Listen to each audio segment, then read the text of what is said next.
여러분 누군가에게 과분한 대접을 받아보신 적이 있습니까? 이 사람 내가 그렇게 잘해주지 않은 사람인데 나에게 너무나 막 잘해주는 거예요. 그러면 너무 고맙지 않습니까? 그리고 나도 그 사람을 좋아하고 사랑하게 되는 것이죠. 과분한 대접을 받으면 우린 그렇게 생각합니다. 도대체 저 사람에게 내가 무엇이기에 하며 그런 생각을 나에게 이렇게 하나 이런 생각을 하게 되는 것이죠. 저 학창 시절에 학교를 다닐 때 우리 친구들 있었는데 제가 그렇게 잘해주지 못한 친구들이 있거든요. 근데 뭐 손편지를 써서 저에게 편지를 같은 남학생인데 편지를 써서 참 네가 좋다고 이렇게 편지를 쓰는 친구도 있었고 또 저희는 야간 자율학습 있어가지고 늦게까지 11시 뭐 넘도록 공부를 했지 않습니까? 그때 이제 한 반에 4, 50명씩 되니까 그 저녁 간식을 부모님들이 해줘요. 4, 50명 분을 돌아가면서. 그러면 어쩔 때는 햄버거도 하고 어쩔 때는 뭐 이제 큰 닭다리 튀김도 하고 이렇게 한단 말입니다. 그럼 이제 같은 반이 아닌데도 자기 할 차례가 돼가지고 자기 반 하고 이걸 들고 와가지고 저를 굳이 불러내가지고 또 챙겨주는 그런 친구도 있어요. 지금 저기 코레일에서 근무하고 있는데 그런 생각이 오늘 말씀 준비하면서 그때 생각이 나더라고요. 내가 특별히 잘해주지도 않았는데 그렇게 신경을 쓰고 나를 이렇게 굳이 그렇게까지 챙기나 참 고마웠던 생각이 있습니다. 대통령이 만약에 섬마을 아이들을 불러서 초청해서 식사를 하고 같이 사진도 찍고 한다면 정말 그 아이들에게 또 그 아이들 부모님 생각할 때 우리가 과분한 영접을 받았다 생각하기도 할 것입니다. 하나님께서는 이 세상에 있는 모든 것들을 사랑하십니다. 그리고 모든 사람을 사랑하십니다. 그들에게 똑같이 비를 주시고 오늘처럼 햇빛을 내려주십니다. 심지어 하나님은 아주 미미한 작은 곤충들이나 야생동물 하나하나도 다 사랑하십니다. 이렇게 볼 때 하나님 사랑은 참 공평하다라는 생각이 듭니다. 그런데 자기 죄를 뉘우치고 하나님 앞에 회개하고 자복하는 마음으로 돌아오는 자들에게도 또 큰 죄를 짓고 하나님 앞에 회개하는 자들에게도 하나님은 과분할 정도로 은혜를 내려주시고 넘치는 은혜로 복을 허락해 주시는 것을 볼 때 때로는 저런 죄를 지은 사람까지도 회개하면 하나님은 용서해 주시나 하면서 참 불공평해 보이기도 합니다. 그래서 이 세상에서 가장 복된 사람은 자신이 하나님 앞에서 무서운 죄인임을 깨닫고 눈물을 흘리면서 회개하고 하나님께로 돌아오는 사람입니다. 반대로 어떤 사람이 가장 불행한 사람일까요? 자기 죄를 끝까지 숨기고 회개하지 않는 사람들입니다. 그래서 우리 신앙 안에는 참 모순적인 모습이 느껴질 때가 있습니다. 겉으로 보기에는 자기 죄를 다 드러내고 자백하고 회개한 사람이 딴 사람들이 볼 때는 참 저런 죄를 지었네 하면서 수치스럽고 부끄러울 수 있습니다. 그러나 하나님은 그런 정직한 자들에게 대해서는 말할 수 없이 자비롭고 공유를 베풀어 주시는 분이십니다. 하지만 사람들 앞에서 끝까지 자기 죄를 감추고 자신의 자존심과 체면을 지키는 사람은 스스로 생각할 때 내가 이 죄를 지은 것을 저 사람들은 모르겠지 하면서 다행스러운 사람인 것 같지만 실제로는 가장 불행한 사람입니다. 왜냐하면 하나님께서는 그런 거짓된 사람들을 좋아하지 않으시고 중심을 보시며 끝까지 변화되지 않으면 나중에는 버리시기 때문입니다. 우리는 오늘 말씀처럼 하늘을 바라보면 하나님께서 만드신 자연이 너무나도 아름답고 웅장하다는 것을 깨닫게 됩니다. 하늘의 수많은 별들과 태양과 달은 매우 영광스럽고 웅장합니다. 또 거대한 산 위에 우리가 서게 되거나 또 엄청나게 큰 바다 위를 지나가게 될 때 그 모습들을 바라보면서 우리 인간이 이런 위대한 자연 앞에서 마치 이 한 개의 점처럼 작다는 것을 인식하게 됩니다. 그런데 하나님께서는 그 웅장한 자연과 우리를 비교하지 않으십니다. 그 모든 자연을 합친 것보다도 저와 여러분 한 사람 한 사람을 더 사랑하십니다. 그리고 우리 눈에 보이지 않지만 영광스럽고 찬란한 수없이 많은 피조물, 천사들이 있습니다. 천사는 인간보다 우월한 존재입니다. 하지만 하나님은 천사를 우리와 비교하시지 않습니다. 하나님께서는 죄를 자복하고 하나님께 나아오는 우리들을, 인생들을 그 많은 천사들보다 더 사랑하십니다. 그것을 깨달은 우리의 입술에서는 오늘 본문의 말씀, 사람이 무엇이간데, 사람이 무엇이기에 라는 고백이 나오지 않을 수 없습니다. 자연에 나타난 위대함이 있습니다. 오늘 본문 1절 말씀입니다. 여호와 우리 주여, 주의 이름이 온 땅에 어찌 그리 아름다운지요, 주의 영광이 하늘을 덮었나이다. 아멘.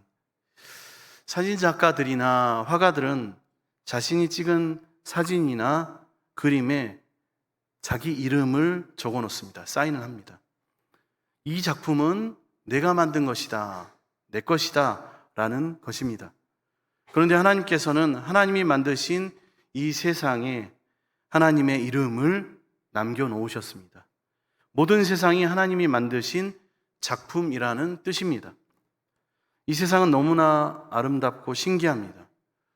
여러 가지 방송 프로그램을 볼 때도 있고, 또 디즈니에서 나오는 내셔널 지오그래픽 이 프로그램을 보면은 자연과 동물에 대해서 자세히 또 깊이 살펴보는 그런 방송이 있습니다. 그런 것들을 보면 자연과 동물 세계 하나하나에도 하나님의 신비가 있고 하나님의 능력이 그곳에 있다는 것을 우리는 알 수 있습니다. 그리고 그 이름도 알 수 없는 수많은 들풀에도 사람들이 우리가 알지 못하는 아름다움이 깃들어 있습니다. 그런데 오늘 우리들의 눈에는 이 자연의 아름다움이 들어오지 않을 때가 많습니다. 왜 그럴까요? 그 이유는 우리의 눈에는, 또 우리에게는 늘 욕심이 우리 가운데 가득 차 있기 때문입니다. 죄를 지어서 감옥에 갇히거나 구치소에 들어가게 되면, 수감되면 그 사람들은 우리와 똑같은 세상을 살면서도 아름다운 자연을 만끽할 수가 없습니다. 전혀 볼 수가 없는 것이죠. 인생은 마치 눈에 보이지 않는 감옥에 갇혀 있는 것과 같습니다. 왜 그렇습니까? 늘 자기 문제에 빠져 있고 자기 일에만 몰두하기 때문입니다. 그러다 보니 나를 에워싸고 있는 하나님이 창조하신 이 세계가 얼마나 아름답고 웅장한지 잘 알지 못한 채로 살아갑니다. 그런데 하나님의 은혜를 받게 되고 그 은혜로 새 사람이 되었을 때 비로소 우리를 잡아가두고 있던 그 철장이 열려지게 되고 그 영혼이 어두운 감옥에서 나오게 되는 것입니다. 그래서 사람은 진실로 하나님을 만나기 전에는 이 아름다운 세상을 살아가면서도, 눈으로 보면서도 세상의 아름다움을 알지 못하고 늘 자기 자신의 감옥 가운데 갇혀 사는 것입니다. 그러다가 하나님을 만나고 영적으로 눈이 열리면서 비로소 나를 둘러싸고 있는 이 세상의 놀라움과 경이로움에 눈을 뜨게 됩니다. 그래서 우리 인생에 있어서 하나님을 만난다는 것은 단순히 신앙이 없던 사람이 신앙을 갖게 되는 정도의 일이 아닙니다. 이것은 완전히 다시 태어나는 것과 같습니다. 또는 완전히 다른 세상에 태어나는 것과 같은 것입니다. 저와 여러분이 하나님을 알 때 비로소 나를 에워싸고 있는 세상의 아름다움과 위대함, 그곳에 새겨진 하나님을 볼 수 있습니다. 그러면 이 주의 이름이 온 땅에 아름답다, 오늘 본문에 이렇게 말씀하고 있는데, 주의 이름, 하나님의 이름이 어디에 과연 온 땅에 적혀 있을까요? 아무리 우리의 눈을 씻고 닦고 둘러보아도 하나님의 이름을 찾아볼 수가 없습니다. 이 나무에 하나님이 이름이 새겨져 있나? 저 산에, 저 바위에 하나님의 이름이 새겨져 있나? 찾아봐도 찾아볼 수가 없습니다. 그러나 하나님을 믿는 사람은, 하나님을 아는 사람은 하나님의 이름이 적혀 있지 않아도 읽을 수 있습니다. 왜냐하면 하나님이 만드신 것은 어느 누구도 상상할 수 없고 흉내낼 수 없는 탁월함이 새겨져 있기 때문입니다. 그 탁월함 자체가 바로 하나님의 이름입니다. 그런데 더 놀라운 것은 하나님이 만드신 것 중에 가장 뛰어나고 아름다운 작품이 바로 저와 여러분, 우리 사람이라는 것입니다. 사람의 생각하는 것이나 우리가 감정으로 느끼는 것이나 인간의 신체적인 여러 가지 완벽함은 하나님이 아니면 만드실 수 없는 것입니다. 그런데 유독 인간들이 바로 이 하나님의 이름을 인정하지 않았습니다. 어떤 사람들은 우리에게 묻습니다. 하나님이 존재한다는 증거가 무엇이냐라고 우리에게 물어봅니다. 그때 우리는 이렇게 대답하면 됩니다. 당신처럼, 너처럼 똑똑한 사람이 있다는 것이 바로 하나님이 존재하시는 증거입니다. 라고 대답하면 됩니다. 그리고 두 번째로 주의 영광이 하늘을 덮었다라고 말씀하고 있습니다. 하늘은 하나님의 영광과 관계가 되어 있습니다. 그래서 주님이 가르쳐 주신 기도, 주기도문에 하늘에 계신 우리 아버지라고 말씀하고 있습니다. 이것은 하늘이 하나님의 영광을 나타내기 때문입니다. 여기서 하늘은 인간이 감히 접근할 수 없는 영역이고 매우 광대하고 웅장한 하나님의 능력을 나타냅니다. 오늘 우리 청년 단기선교 출발했는데 비행기를 타면 아마 하나님의 관점에서 이 세상을, 이 땅을 바라보는 시간을 갖게 될 것입니다. 그리고 또 하늘의 아름다움을 보게 될 것입니다. 우리 머리 위에 있는 하늘은 날마다 엄청난 기적을 우리에게 연출해냅니다. 그래서 우리 새만금이나 이쪽 운전하고 가다가 일몰 때 보면 얼마나 아름답습니까? 해가, 일몰하는 해가 그 한가득 다가오는 것 같습니다. 그래서 애들이 보고 막 카메라로 사진을 찍기도 합니다. 일출 때 그 모습에 감탄하며 우리가 자연을 보면서 하나님을 느낍니다. 밤이 되면 수많은 별들이 하늘에 떠오릅니다. 동기 목사님 중에 몽골에 단기 선교를 다녀오신 분들이 있는데 갔다 와서 이렇게 감탄하며 얘기합니다. 몽골 울란바토르 단기 선교를 갔더니 태어나서 그렇게 수많은 별들, 반짝이는 아름다운 별들이 바로 눈앞에 쏟아지는 것을 밤에 경험했다. 너무나 장관이고 아름다웠다. 이런 이야기를 하는 것을 볼 때가 있습니다. 별의 숫자가 얼마나 많습니까? 아직도 인류는 별의 숫자를 다 헤아리지 못합니다. 지구와 포함된 태양계도 은하 우주계의 아주 작은 한 별에 불과합니다. 도대체 우주의 끝은 어디입니까? 우리는 그 끝을 알 수가 없습니다.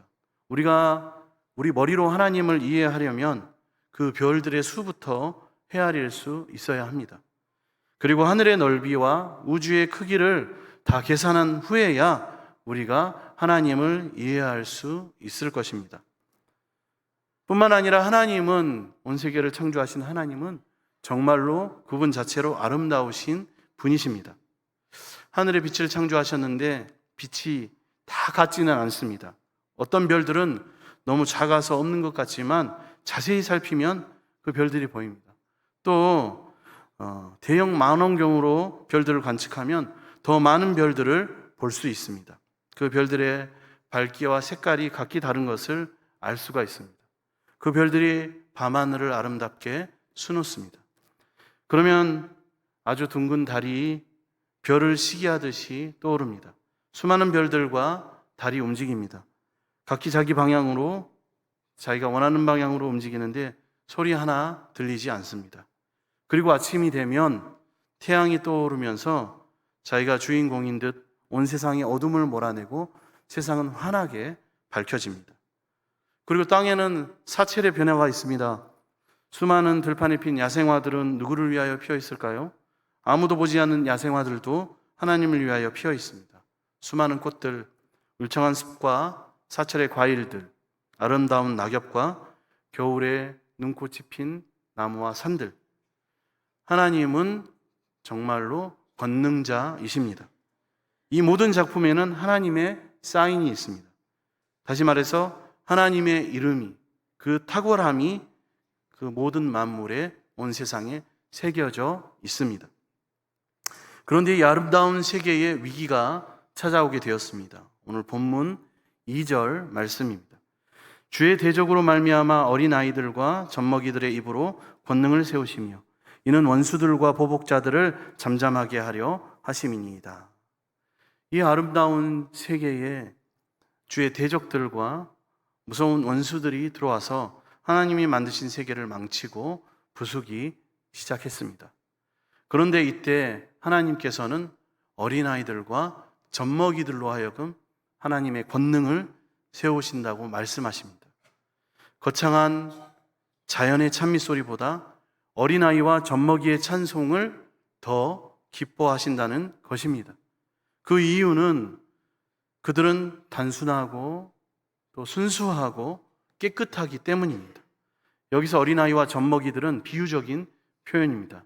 하나님은 수많은 천사들이나 세상의 영웅들의 노랫소리보다도 아무것도 모를 수 있지만 또 똑똑하지도 못하지만 성숙하지 않았지만 어린아이처럼 하나님을 믿는 성도들의 찬양을 더 기뻐하십니다.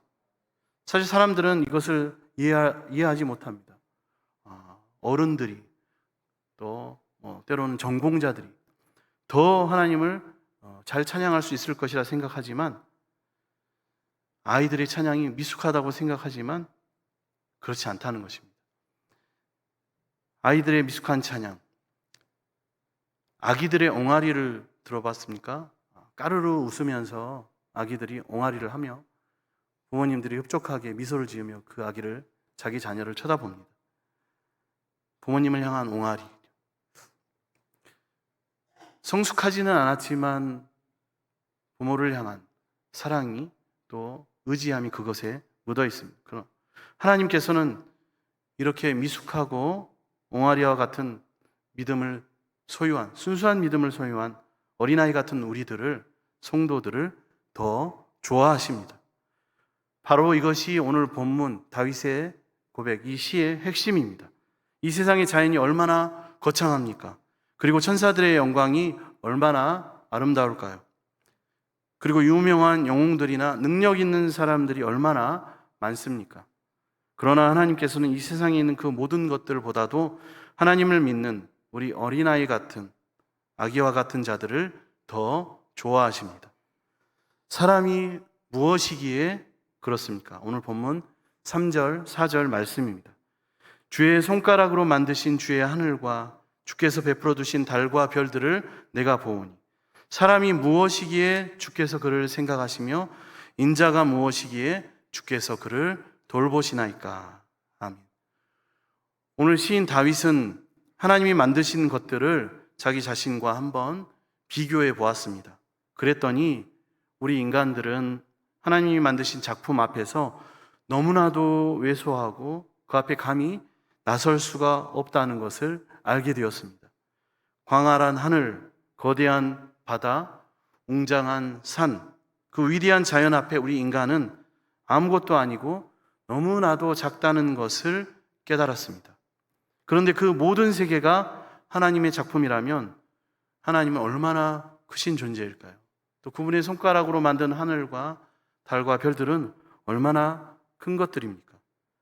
우리 인생들은 얼마나 하나님 앞에서 그렇다면 작은 존재일까요?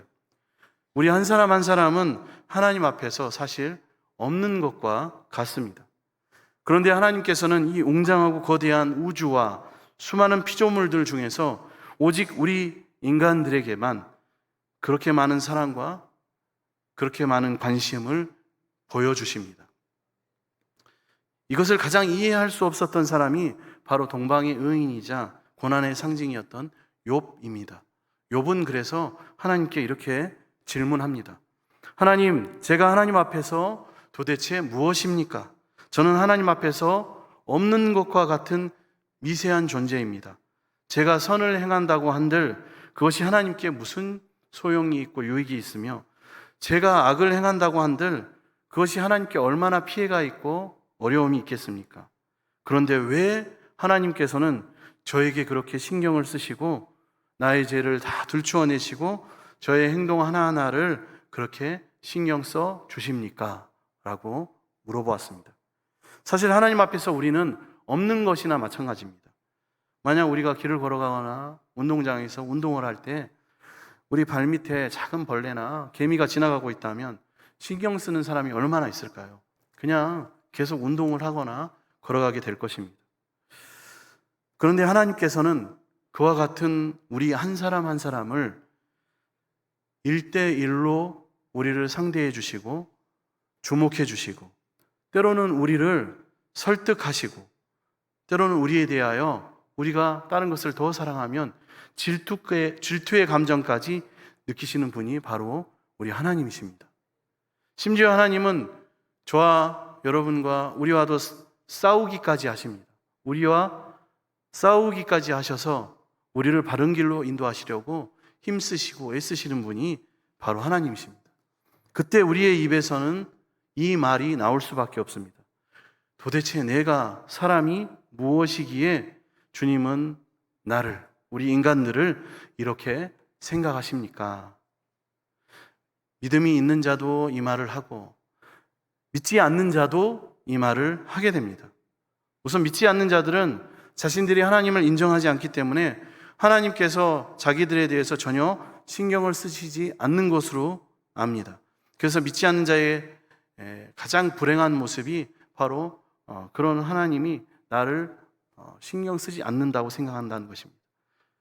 그들이 하나님을 믿지 않고 죄를 먹고 마심에도 불구하고 하나님은 여전히 그들을 기억하고 계시고 그들에게 바른 삶을 요구하시기 때문에 그들은 가장 불행한 자입니다.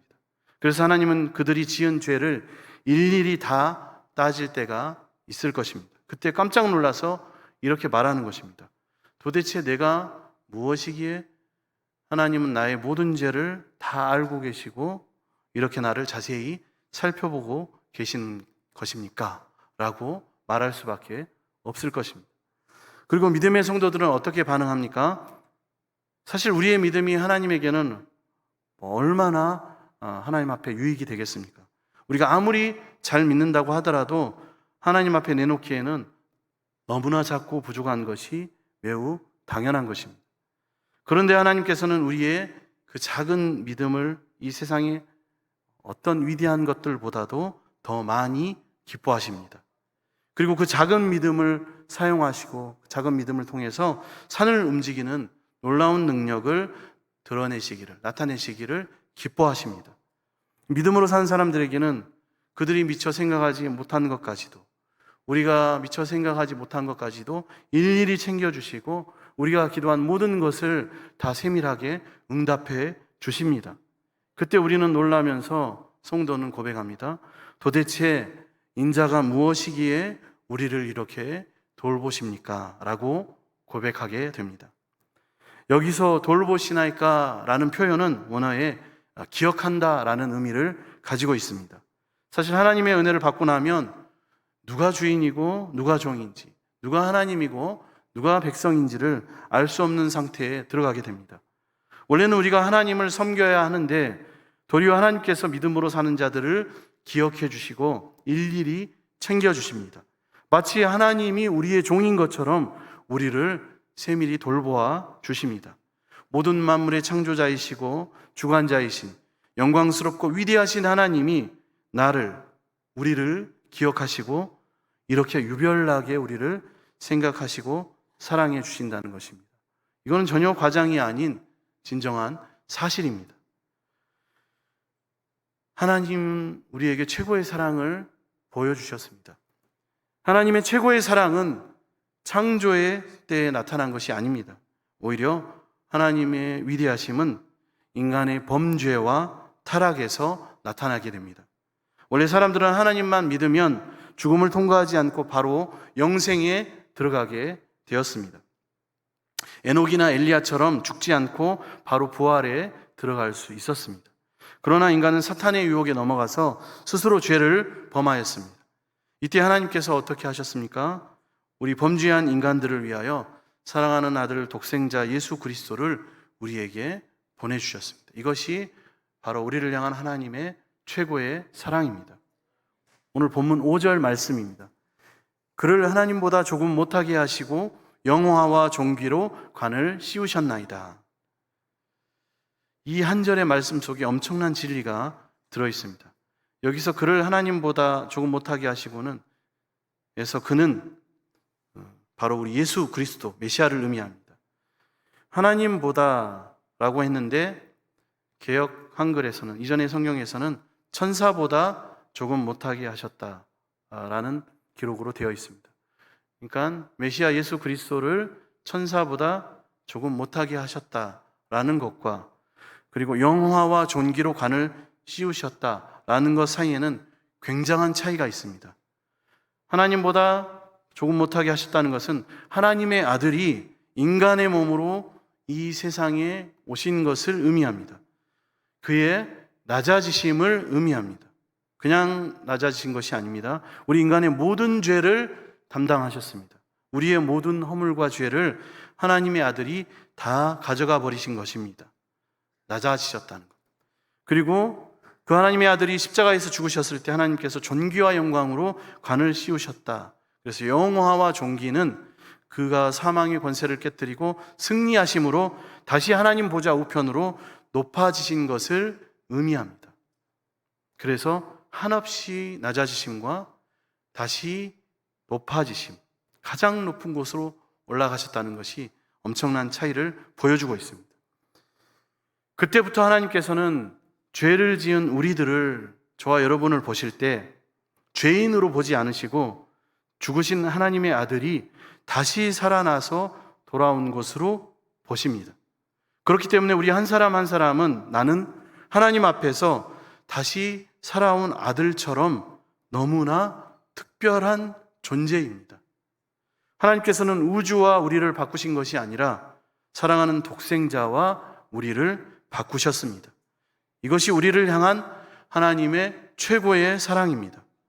그래서 우리가 하는 믿음의 행동 하나하나가 비록 작을지라도 하나님에게는 너무나 기쁨이 되는 것입니다.